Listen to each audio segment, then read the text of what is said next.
আজ দুপুরে জমিতে চাষের কাজ করতে গিয়ে বজ্রাঘাতে মৃত্যু হলো এক ব্যক্তির, গুরুতর আহত হন আরও এক মহিলা। ওই মহিলার নাম মালতী মণ্ডল। সূত্রের খবর, আজ সকাল থেকেই বাড়ির কাছে জেঠুর জমিতে বোরো ধানের চাষের কাজ করছিল জয়ন্ত মণ্ডল ও জেঠিমা মালতী মণ্ডল। হঠাৎই আকাশ মেঘাচ্ছন্ন হওয়ায় তাড়াহুড়ো করে ওই ধানগুলি একত্রিত করছিল। তৎক্ষণাৎ শুরু হয় বৃষ্টি ও দমকা হাওয়া, সাথে সাথে বজ্রপাত। হঠাৎই বজ্রপাত পড়ায় ঘটনাস্থলে লুটিয়ে পড়েন জয়ন্ত মণ্ডল ও পাশে থাকা জেঠিমা। ছিটকে পড়েন, জমির পাশের বেশ কিছুটা দূরে পড়ে থাকেন। সেই সময় পাশের জমিতে কাজ করছিলেন এক ব্যক্তি। ওই ব্যক্তির সাথে সাথে ছুটে আসেন জয়ন্ত মণ্ডলের কাছে। তখন জয়ন্ত মণ্ডল বেহুশ অবস্থায় পড়েছিলেন।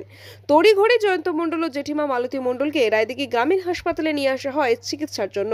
সেখানে চিকিৎসক জয়ন্ত মণ্ডলকে মৃত বলে ঘোষণা করেন। বর্তমানে জেঠিমা মালতী মণ্ডল রায়দিঘি গ্রামীণ হাসপাতালে চিকিৎসাধীন। এই অস্বাভাবিক মৃত্যুর ফলে এলাকায় নেমেছে শোকের ছায়া। বৃষ্টি পড়ছিল, ধান বাদাই ছিল, তো সবাই মিলে ধান আনতে গেছিলাম।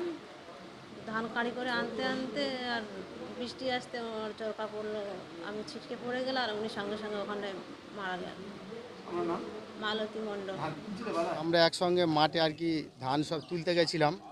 হঠাৎ করে ঝড় বৃষ্টি নেমে এলো, আসার ফলে বিরাট একটা বজ্রাঘাত পড়লো। বজ্রাঘাতে এখন হঠাৎ শুয়ে পড়েছে আর কি। তারপর আমরা ছুটি করে ওর কাছে গেলাম, গিয়ে দেখছি ও মোটামুটি কোনো জ্ঞান ফ্যান কিছু নেই, একদম হুঁশ হারিয়ে ফেলেছে। তারপরে আমরা সবাই মিলে ধরাধরি করে নিয়ে এলাম হসপিটালে। ডাক্তারবাবু বলছে এখন আপাতত মৃত আর কি। তা খুবই অসহায়, খুবই গরিব, ছোট দুটো বাচ্চা রয়েছে, বয়স খুবই অল্প।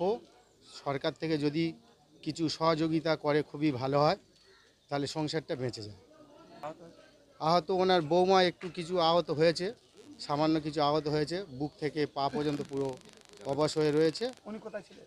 উনিও একসঙ্গে ছিল, কাজ করছিল সব। কয়জন ছিলেন? পাঁচজন একসঙ্গে কাজ করছিল সকলে। আপনি আমি ওই পাশের জমিতে কাজ করছিলাম, তা ওই অবস্থা দেখে আমি মোটামুটি ছুটে এলাম, যেই পড়ে গেছে। এসে সঙ্গে সঙ্গে যখন ধরে বসালাম দেখছি কোনো সাড়া শব্দ নেই আর কি। রায়দিঘি থেকে রাকেশ শেখের রিপোর্ট, ডিএন নিউজ বাংলা।